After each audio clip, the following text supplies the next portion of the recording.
speaker is Mr. Pouyan Sodagari.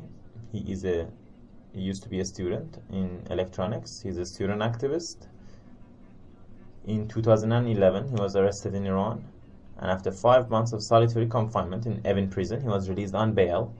He was tried in the revolutionary courts, sentenced to 16 years in prison and exile, and in 2012, he illegally escaped Iran. He is going to talk about what is the effect when you arrest someone's parents on the child. Thank you very much. Thank you, my colleague, Mr. Pouyan. When children have to pay for their parents' behavior, something that hasn't really been worked on for the reasons that we can talk about. I mean, in Iran, you can't really study this in a deep scientific fashion.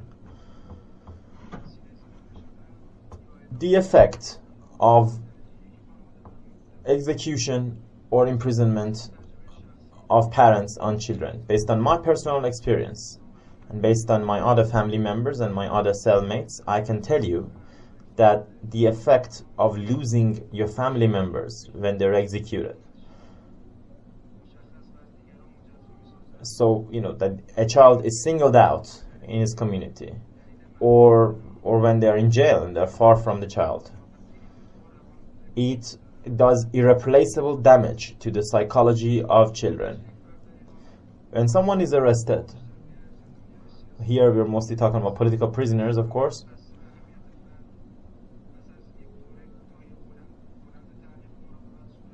it usually happens after a period of persecution, in order to increase the shock of detention and the first initial blow.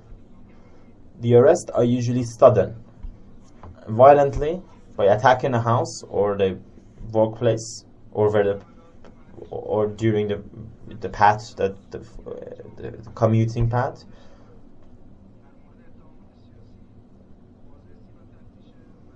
When they're political prisoners, no matter where they're arrested, the houses are always ransacked, and the children are the first to see this. This is the shock. The first shock they get is by witnessing the arrests that usually come with insults, with beating ups, with humiliation, and then they go through the house, and all of a sudden, and the children usually feel like, the family feels like they have no defense. They don't know what to do. All family feel this pain. Usually the authorities who attack the residents want to target our family, to first give a pain of conscience to the prisoners,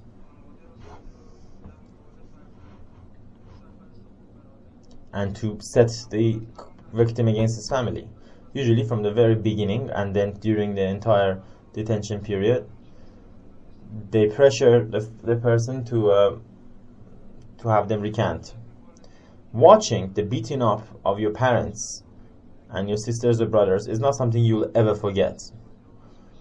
They even go through the toys and the personal belongings of children, and this leads to a lot of questions.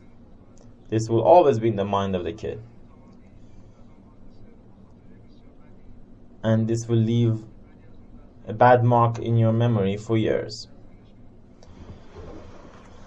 I want to bring an example for myself and the story of my own family. I have to go back to 2007 rather, when I was 17 years old. My feet had been broken. I was in Chalk. Very early morning. I remember recurrent beatings on the door. My mother opened the door. I had woken up. A number of security, intelligence ministry officials rushed into the room. They went to my room. I had forgotten that my feet has been broken. I jumped up, but I couldn't stand on my feet, so I fell down on the floor, and I was there, right on the floor. The intelligence authorities kept making fun of me. They kept ransacking the home. They arrested my parents and they insulted them and took them away. I kept asking them, what can I do? They didn't even let me talk to my parents. or they just swear at me. The world was dark in front of my eyes. I was filled with terror for months. I was always worried, anxious. I kept saying nightmares, not being able to sleep at nights. I can tell you similar stories from my friends. After their father or someone from their family was killed, executed, when they were teenagers or children, and this led to huge problems for them. For very long periods, they're filled with anxiety. For months, they're isolated. They can't talk a lot. They spoke of the nightmares they had, and they were always worried because they had never even been given the dead body of their parents.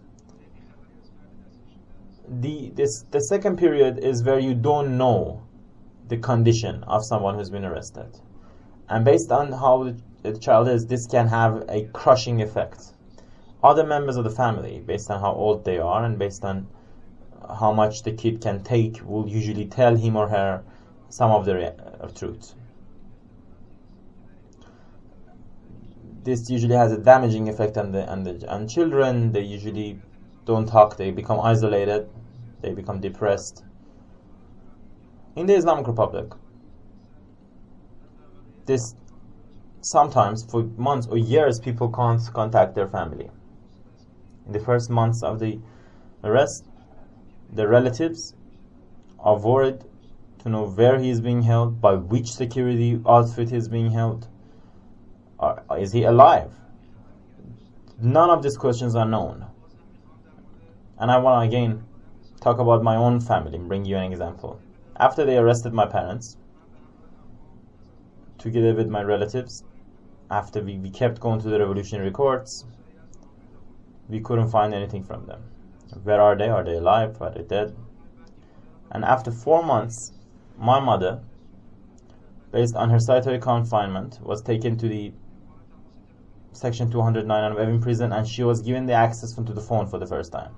And we could also meet for the first time behind windows. It's a policy to deprive the family from the news of those who's been arrested.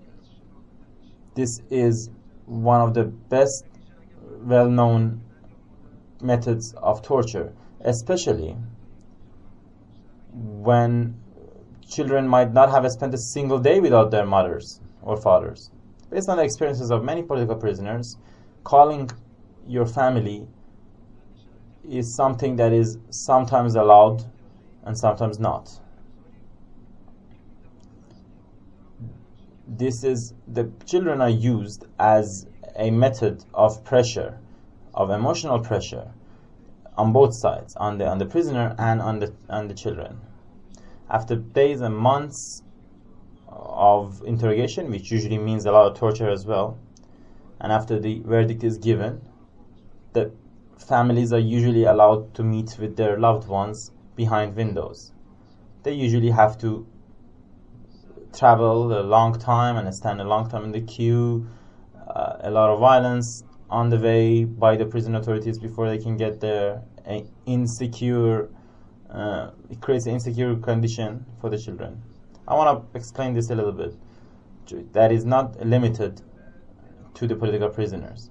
Based on Tasnim News Agency in 2015, 150,000 married prisoners are now in prison.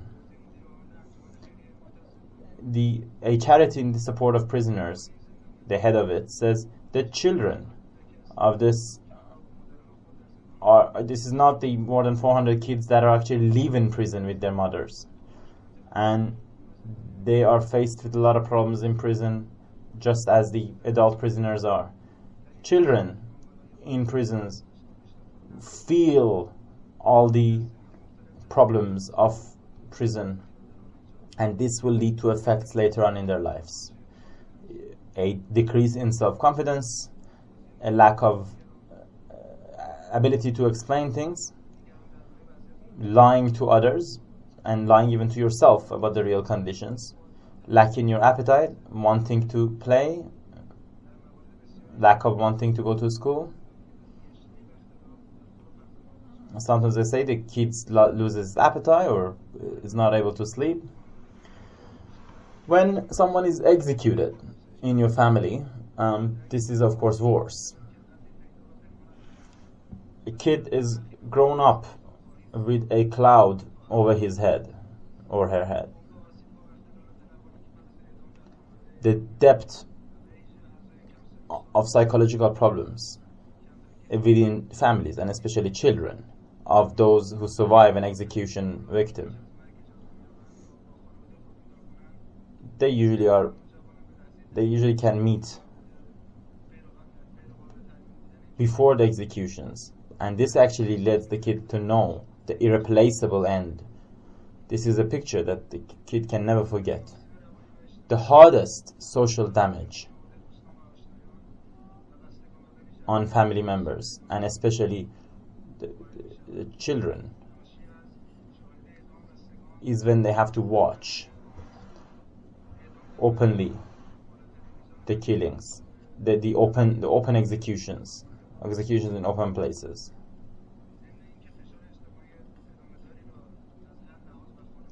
And this continues this social pressure on the family of the executed, usually so much that people can't live like they did. They usually need to change where they lived. They're forced to, in fact. And the children are the weakest link in this chain. The other problem is that sometimes they can't even get a document that shows the death of their parents, and this leads to all sorts of problems in bureaucratic problems when they need it for employment, for release from military service, things like that.